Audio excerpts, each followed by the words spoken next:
Let's get it going here as we welcome to the program Senator Shelley Capito. And I believe this is the first time in 2025 we've had Senator Capito as a guest. Good morning, Senator. Thank you for joining us. Good morning. That's terrible. I haven't been on in 2025. Oh. This would be your baby New Year debut. Oh, my gosh. It's almost October. Yeah. So, yeah. Got to get the staff on that, Senator. I know. Okay. Jeez. First question. Yes. Are you going to officially run for re-election for your seat?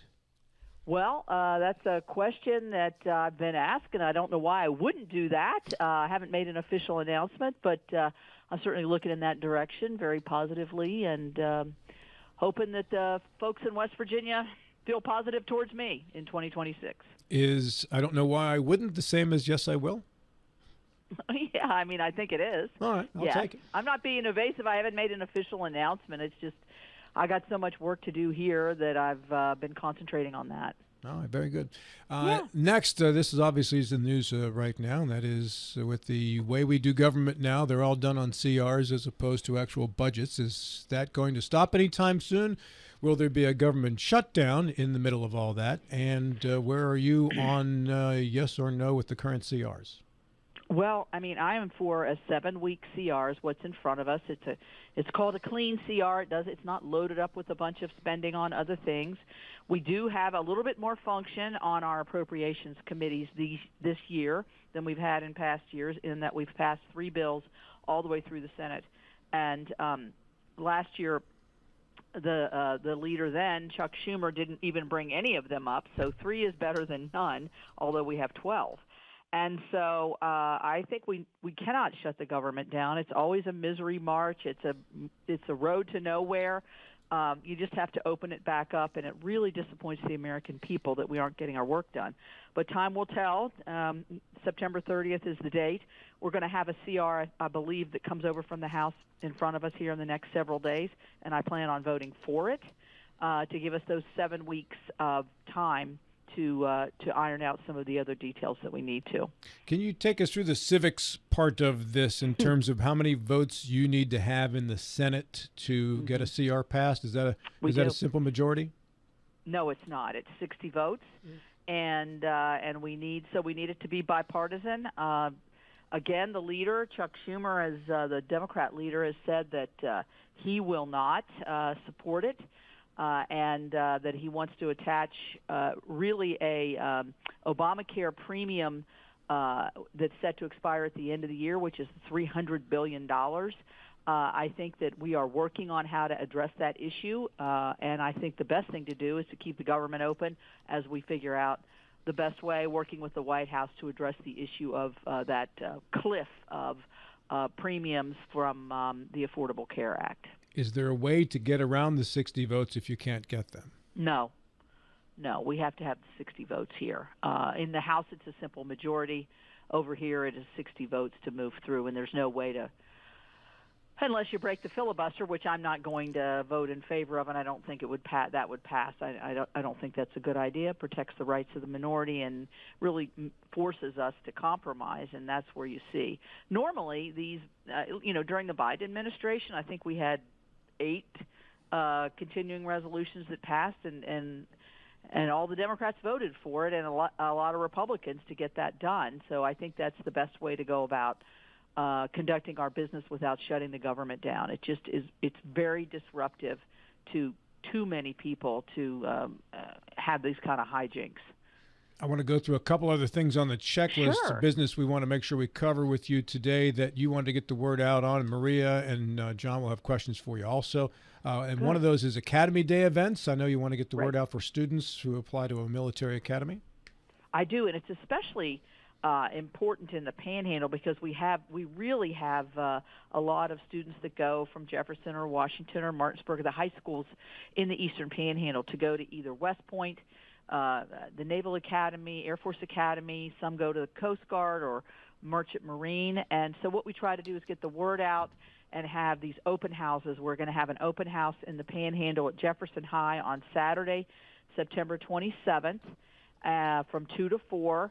And it's an informational session. It's not a an application or a tryout or anything. I would encourage families, parents have a lot of questions, but also students that are younger, as young as ninth graders we've had.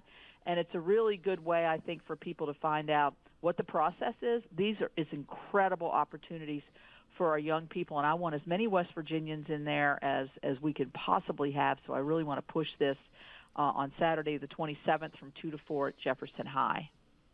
And also member security in the wake of the Charlie Kirk murder and other political violence. Well, I mean, I think all of us are just really shaken by the level of political violence, the occurrence in Wisconsin and then the assassination, really, of Charlie Kirk out in Utah. And it's scary that these are folks that are, engaged in the public debate. They are, Charlie Kirk was inviting debate, civil debate. Maybe people didn't agree with his positions, but he was giving everybody an opportunity. That was his mode of debating, and he loved to debate. And he had a huge crowd you could see in Utah, and then just struck down just mercilessly by a sniper. And so I'm going to admit here on the phone that this has taken me aback as a public servant, somebody who's always out and about. I think I have to be more careful. I think people think that the solution to their problems is violence. It's just gone too far, and so we're looking at tightening up security here on Capitol Hill, and I'm sure that will be something that is considered as we move through. That's one of the issues on the continuing resolution is some additional funding for member security, for judge security, and others. Is getting a death threat something that is a regular occurrence for you or other elected officials that you know? Unfortunately, I wouldn't say for me, it's not a regular occurrence, but it has happened more than once. I had a threat that was very specific, too, as to one of the things that I do every day when I'm home in Charleston, which is walking in the neighborhood, I know Maria likes to take walks, so taking a walk with my friends, and this was very specific to that and my route and everything. And I took that pretty seriously. That guy got a knock on the door, I can tell you that. But it's the heightened threats they're probably double what they were. And Senator, there was a time, the congressional baseball game, it happens when you all meet in a semi-public forum, right, somewhere else outside the Capitol walls and your offices. So it is pretty scary, I think. It is, and I don't think it necessarily has to be somebody at a U.S. Senate level. I think with the way the internet sort of provokes all of this, I want to blame that on, but I think it's part of it. Confrontations are happening at every level: city council, school board meetings, that wouldn't have occurred years ago. Senator, this is John Gilstrap. Good morning. Hi, John. The president mentioned in the Oval yesterday, maybe the day before, answering a question from a reporter, that he thinks it's not a bad idea to name Antifa and such organizations as a domestic terror group. And when I first heard that, I thought, whoa, okay, maybe that's a step too far. But then I began to think that these are the groups that have funding to distribute rocks and gasoline and all the riot gear at different places. Are you supportive of that, if not Antifa specifically, then in general, these organizations, to label them as terror groups? And if so, why do you think we haven't done that before? I think that's a good question. And as you were mentioning that in the beginning, what my thought process was, are these really definable groups?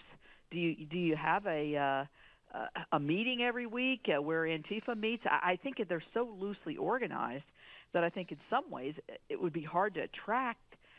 Some people it would be easy to track, but in most cases it would be hard to track. Are you really a domestic terrorist? Are you really a member of this group? Well, you went to one of their meetings, or you bought, they provided you with some gasoline or whatever. So I think that is problematic. I think it's something we should probably look at. I think heightened punishments are something that I'm in favor of. I mean, I think that because it's a deterrent. It's a deterrent to, I mean, look at what's happened at the border. There are very few illegal crossings now. Why? Because the deterrent is you get here, you're going to get turned right back around under this president and sent home. That's a deterrent, so it stops the activity. Whether they're labeled or not, I'm not sure. I'm kind of like you. I'd like to see what does that really mean and how would that really affect and act as a deterrent. And if we can go back to the boring stuff, back to the budget stuff. Yes. Speaking on behalf, I think, of the average American who gets very confused in this. A few weeks ago, maybe a couple months ago, we were doing a happy dance on the passing of the One Big Beautiful Bill, which was a lot of money toward all these great programs that I certainly was celebrating. So now we're passing a budget that kind of felt like a budget when it was passing because we were spending a lot of money. So is that essentially all unfunded? No, it's not all unfunded. Some of it is funded, and much of the One Big Beautiful Bill, I think, the predictions are that the growth, particularly in the small business tax relief that was passed in that had lapsed, that's what we saw really our economy taking off in 2018, 2019 as a result of the 2017 tax relief, and then it got halted because of all of the COVID. So that's my hope, is that we're going to be able to grow the economy to really cover a lot of the cost of this. The cost of it was a $4 trillion hike on taxes on every individual in this country. I mean, I think that we couldn't let that go forward. So I feel like that's a wholly different thing than what we're talking about, a yearly budget every year. This is what we're talking about funding now and I am the chair of the Health, Education, and Labor Subcommittee. So it's things like NIH and CDC and Job Corps and things of that nature that you fund on a yearly basis. One Big Beautiful Bill is a 5-year bill that will carry us through till the end of this decade. Now, Maria, Bill's not here, so that microphone is clean this morning. I'm jumping in. Right, John deferred. So, Senator, in talking about funding, given the Medicaid funding changes, how do you assure adequate funding for rural hospitals in West Virginia, where there are a lot? You're well aware. What do you think can be done for that? Well, because of the concerns that I shared and others on the Medicaid revisions that we were making, and a lot of that has to do with trying to elongate Medicaid for the next decades to come, because it is growing and it was growing at a rate that is unsustainable. So, but there's concern, and I share this as well, in a rural area and rural hospitals. So we created something called the Rural Stabilization Fund. It's a $50 billion fund. Every state will get, West Virginia will get $100 million for 5 years under this.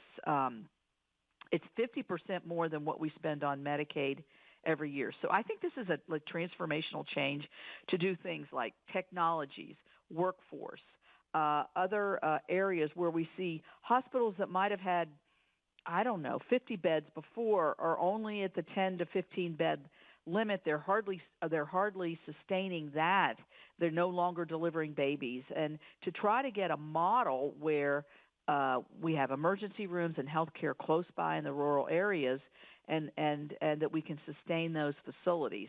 And that's what this stabilization fund will do. So West Virginia will get $100 million at least for every 5 years. And then there's going to be a competition for the other $25 billion where West Virginia had the opportunity. I think the governor said yesterday that he's going to be applying for that to do things like, I think, modernize IT, use AI, do workforce training, all the things that we see, and maybe some prevention and health, hopefully not just a little, but more preventative health care for those with chronic disease. So there is going to be a 5-year window here where I think West Virginia's rural hospitals are going to have a chance to kind of right their ship and make them more sustainable. I hear mostly in Democrat campaign ads that the people who voted for President Trump in large numbers, West Virginia, being among them, are now regretting their votes now that the realities of the big beautiful bill are coming to light with layoffs and with the economic problems and with Medicaid and what have you. Those are, I don't know if they're assumptions, I don't know if they're real, I don't know if they're pipe dreams. What are you hearing from your constituents? Are there rumblings? Are people upset about what's been going on? You know, in West Virginia, quite honestly, no, with certain exceptions. I think that the positiveness of the president, when he campaigned, said he was going to do certain things. He was going to have NATO pay more of their money. He was going to close the border. He was going to have more even trade. I mean, a lot of what he's doing is exactly what he said he was going to do. Where I think people get upset, if in fact they do, is the way he does things. And sort of his, I kind of attribute it to being a New Yorker. If anybody's listening is a New Yorker, sorry. But, a little, you know how he is. He's kind of in your face. He's very consistently. Not subtle. Yes, there we go. Thank you for that. Not subtle. And I think that bothers some people. And so I would say that in West Virginia, I think people are happy that we're stronger, that we're, got our military in a stronger position. The other thing I think that is concerning that I hear is what the real effect of tariffs is going to be, and that's starting to sort of bleed into prices of goods, ability to keep people employed, to get materials that are made in America as opposed to having to import. And those things are beginning to iron out. I think if he could settle trade with India and with China and some of the bigger entities, I think that would settle a lot of that down. But generally speaking, I mean, I'm proud of what the president has done in many, many areas and have been very supportive of it. Cracking down on the fentanyl coming into the country is another good example. And so I think in the end, I think he's been very predictable. And I don't know that I knew he was going to be building a ballroom at the White House, but, things of that nature. He kind of gets off into things that I think are distracting to what his real mission is.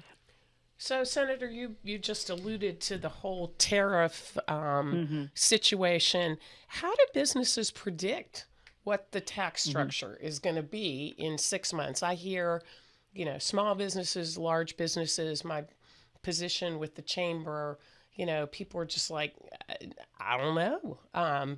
Any thoughts on that? Yes, I think I think you're hitting on the thing that if I had a wish list of where I think we need to be in the last quarter of this year is more certainty for small businesses trying to get materials, or particularly in the clothing area and where we're importing all of that, and so I think that is a problem. And that hits middle America. That hits everybody. You're buying back-to-school clothes or uniforms to play in sports, or new tennis shoes, or whatever that might be. And so I think, yes, I do think the uncertainty with tariffs are a problem. I do believe that the administration and Secretary Bessent has been working hard in the trade rep to try to settle these things down, and many of them have, but not enough. Not enough. You voted for Secretary Kennedy, and he's been called in front of the Senate and questioned by some of your fellow Republicans as well as to what he's doing in regards to vaccination policy in this country.